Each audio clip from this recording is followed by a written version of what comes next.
Hai, kembali lagi bersama saya Valentino Wariki dari Belajar Teologi. Di konten kali ini kita akan membahas tentang kata benda, ya, dimana kita akan memulainya dari deklensi kedua. Apa itu deklensi kedua? Kita akan belajar dan mencari tahu tentang deklensi kedua. Selamat belajar dan selamat menyaksikan. Materi kali ini tentang nouns dari second declension. Setiap kata benda atau nouns dalam bahasa Yunani Koine itu terdiri atas pertama case yang merupakan fungsi kata benda. Jadi case ini akan menyatakan fungsi kata benda ketika dia berada di dalam satu unit kalimat. Yang kedua ada gender, di mana di dalam bahasa Yunani gender kata benda itu terdiri atas maskulin, feminin, dan neuter. Yang ketiga adalah number, yang merupakan kualitas kata benda yang menunjukkan apakah ia tunggal, singular, atau jamak, plural. Kata benda atau nouns di dalam bahasa Yunani itu terdiri atas 3 kategori yang disebut deklensi, di mana deklensi ini tentu dilihat atau dikelompokkan berdasarkan akhirannya. Deklensi 2 dipelajari terlebih dahulu karena yang paling mudah, dan deklensi 2 terdiri atas 2 gender, yaitu maskulin dan neuter. Ini merupakan bentuk akhiran dari kata benda maskulin dalam deklensi 2. Perhatikan paling kiri adalah case atau kasusnya. Ada nominatif, genetif, ablatif, datif, lokatif, instrumental, akusatif, dan vokatif. Di sampingnya adalah bentuk akhiran untuk singular dan bentuk akhiran untuk plural. Jadi untuk nominatif, bentuk akhiran daripada singular adalah os dan bentuk akhiran untuk pluralnya adalah oi. Ketika di translation atau diterjemahkan bisa atau the. Ini tergantung dari artikel di dalam bahasa Yunani Koine. Di bawah saya jelaskan penggunaan atau the di dalam terjemahan nantinya tergantung dari keberadaan artikel Yunani Koine yang mengikuti nominanya. Jika terdapat artikel, maka umumnya akan digunakan the, tetapi jika tidak, maka dengan atau an, tergantung bagaimana bentuk bahasa Inggrisnya.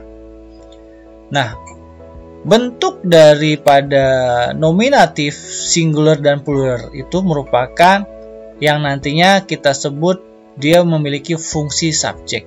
Walaupun nanti dalam level yang lebih advance, ya, untuk nominatif itu memiliki beragam varian definisi.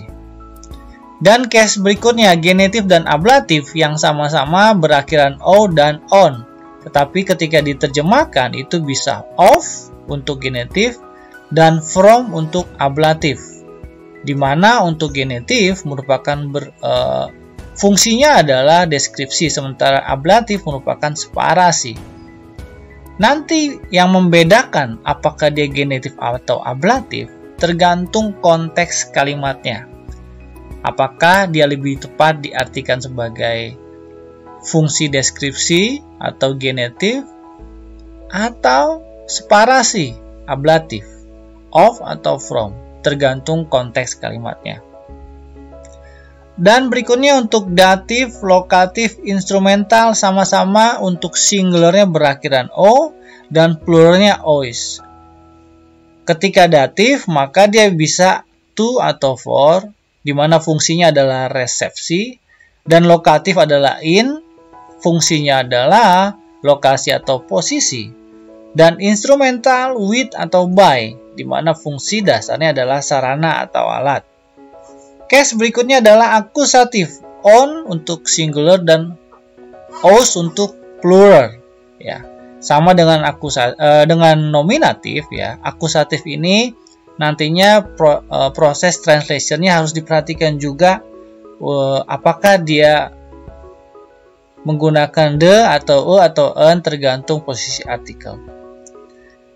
Fungsi dasarnya adalah sebagai objek langsung. Dan vokatif untuk singular dan pluralnya adalah oi. Di mana bentuk translationnya biasanya o ya, yang berfungsi sebagai suatu seruan. Ini merupakan tabel secara sederhana bagaimana kita membaca dan mengartikan kata benda dalam hal ini deklensi 2 yang maskulin. Ini salah satu contoh dari kata benda deklensi 2, logos. Untuk case nominatif, maka potensi untuk diterjemahkan bisa the word atau a word. Bentuk pluralnya adalah logoi, ya, dimana translationnya nanti the words. Lalu genetif dan ablatif, logo of the word, from the word. Bentuk pluralnya logon, of the words, from the words. Ya, perhatikan ada akhiran atau tambahan huruf s sebagai bentuk plural dari terjemahan bahasa Inggris. Datif, lokatif, instrumental, logo, to atau for the word untuk datif, in the word untuk lokatif, with atau by the word untuk instrumental. Sementara bentuk pluralnya logois, to atau for the words, lalu untuk lokatifnya in the words, dan instrumental with atau by the words. Bentuk akusatifnya logon, ya, a atau the word, sama seperti bentuk nominatif, ya, perhatikan artikelnya nanti. Dan bentuk pluralnya logos, the words. Dan yang terakhir vokatif loge adalah word, logoi, words. Ini merupakan contoh kedua dari kata adelpos, sama seperti kata logos ya. Bentuk akhirnya sama, adelpos, adelpo, adelpo, adelpon, adelpe, dan adelpoi untuk jamak ya, atau plural adelpon, adelpois, adelpos, dan adelpoi. Masing-masing posisi case dan bagaimana menerjemahkannya juga sama. Kalau yang tadi maskulin, sekarang kita belajar yang neuter. Bagaimana bentuk nominatif dari singularnya adalah on, pluralnya adalah a. Dan bentuk translationnya sama seperti nanti tadi di maskulin ya, the atau a. Fungsi dasarnya sebagai subjek. Jadi yang menjadi pembeda dengan yang maskulin adalah bagian sini aja, bagian singular dan pluralnya. Genetif dan ablatifnya o dan on, datif lokatif instrumentalnya o dan ois, ya, akusatif on dan a, dan vokatif on dan a. Jadi bagian kolom translation dan fungsi dasarnya sama dengan maskulin. Hanya yang membedakan ketika dia di neuter adalah bentuk akhirannya. Walaupun ada bagian yang sama, nanti setelah ini saya akan lanjut jelaskan mana yang beda, mana yang sama. Ini bentuk kata dari teknon ya. Teknon ketika dia berakhiran on, maka dia adalah nominatif a atau the child. Lalu genetif ablatifnya take no, of the child, from the child. DLI datif lokatif instrumental take no, to atau for the child, in the child, with atau by the child. Ya, ini potensi terjemahannya ada 3 ya. Lalu akusatif take non, a atau the child. Vokatifnya take non, child. Dan bentuk pluralnya take na, the children. Perhatikan, take non untuk genetif ablatif, of the children, from the children. Datif lokatif dan instrumental untuk pluralnya take nois, to atau for the children, in the children, with atau by the children. Akusatif pluralnya take na, the children. Tekna untuk vokatif juga children. Jadi ada kemiripan di beberapa bagian. Oke, nanti akan saya bahas. Berikutnya adalah doron, sama seperti teknon ya, polanya juga sama, akhirnya sama. Demikian juga bentuk translation ya, dan juga bentuk singular dan pluralnya sama juga. Ya, ini hanya merupakan perbandingan untuk kita melihat bagaimana bentuk akhiran daripada neuter. Bagian ini merupakan bagian yang menjadi risam ya, atau ringkasan dari akhiran maskulin dan neuter. Ya, jadi baik maskulin dan neuter sengaja saya hadirkan untuk kita melihat apa yang membedakan dan apa yang mirip atau sama. Nah, perhatikan untuk nominatif, singular dan plural maskulin ya, dan singular dan plural daripada neuter itu berbeda ya. Di sini singular maskulin os, sementara untuk neuter on.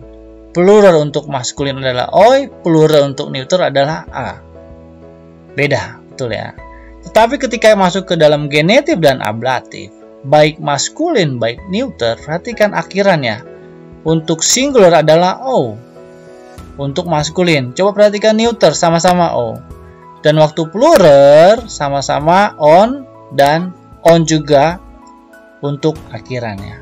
Demikian juga datif, lokatif, dan instrumental. Sama bentuk akhirannya, baik itu maskulin maupun neuter.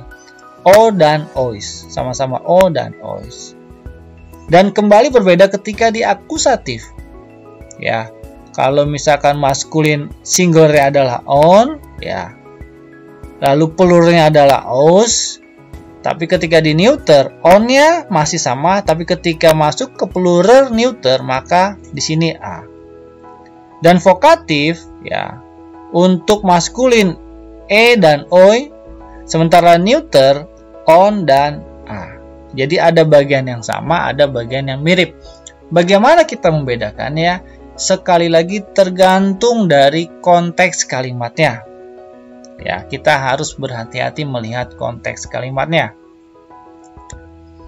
Ini merupakan artikel. Jadi di dalam bahasa Yunani Koine ada juga kelompok atau pembagian artikel berdasarkan case-nya dan juga berdasarkan gendernya, dan tentu berdasarkan numbernya juga. Jadi kalau misalkan ho ini adalah case nominatif singular maskulin. Untuk neuternya adalah to. Sementara bentuk plural dari nominatif untuk artikelnya adalah maskulin ini adalah oi dan neuter ini adalah ta untuk bentuk plural. Jadi ini pembagian artikel di mana seluruhnya itu nantinya diartikan dengan kata de. Ini bentuk dasarnya yang paling mudah. Artikan saja semua ini dengan de. Jadi o tu to ton, to tu to to, oi ton tois tos, ta ton tois ta sebagai de. Bagian ini saya bahas tentang bentuk parsing ya. Kenapa parsing penting? Karena dengan melakukan parsing atau mengurai kata, kita bisa menentukan arti yang paling tepat ya, atau yang terbaik.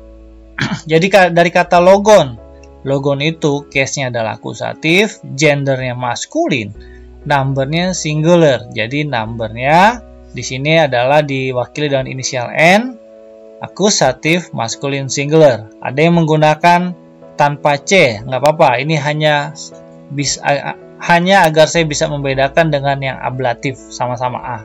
Jadi N, strip, ACC, M, dan S. Maka artinya adalah atau the word. Lalu salah satu contoh lagi dari logon ya. Jadi logon itu punya dua potensi arti. Dia bisa potensi yang berarti genetif ataupun ablatif ya. Jadi ketika diparsing ya, genetif maskulin plural, nouns genetif maskulin plural untuk bentuk singkatnya NGMP. Artinya of dalam kurung the words ya. The words. Jadi ini maksudnya kalau dia menggunakan artikel, perhatikan sekali lagi sama seperti yang tadi sudah dijelaskan, artikel itu akan menentukan posisi bagaimana arti dalam bahasa Inggrisnya. Lalu bentuk berikutnya ablatif ya. Case-nya ablatif, gender maskulin, number plural. Jadi di sini nouns AMP ya. A itu adalah ablatif. Saya bedakan dengan yang tadi akusatif. maskulin dan plural. Jadi from the words. Untuk kata logon berarti dia ada potensi dua arti. Of the word atau from the words. Perhatikan sekali lagi bagaimana konteks kalimatnya. Dia akan lebih cocok diartikan sebagai case apa. Dan take no. Nah, ini yang dari bentuk neuter ya. Case-nya genitive, gendernya neuter, numbernya singular, NGNS ya. Berbeda yang tadi maskulin, sekarang kita neuter ya. N-nya perhatikan. Artinya bisa dua ya.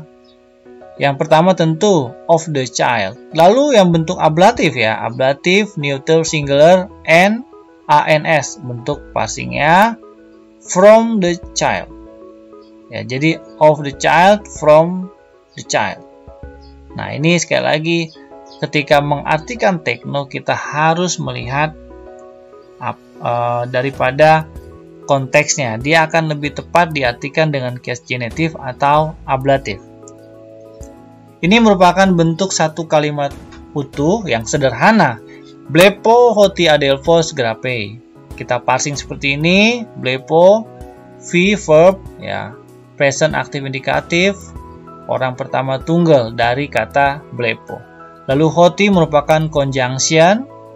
Adelphos ya, ini adalah nouns, nominatif masculine singular, dan grape verb ya, present active indikatif, orang ketiga singular dari grapo.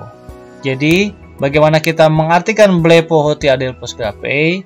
I see that brother is writing. Perhatikan, ini merupakan bentuk akhir dari atau bentuk terjemahan dari blepo hoti adelphos grape. Demikian konten kali ini tentang second declension atau deklensi kedua. Di materi selanjutnya sudah menanti tentang deklensi pertama, tentu masih berkaitan dengan kata benda. Sampai jumpa dan selamat belajar. Salam.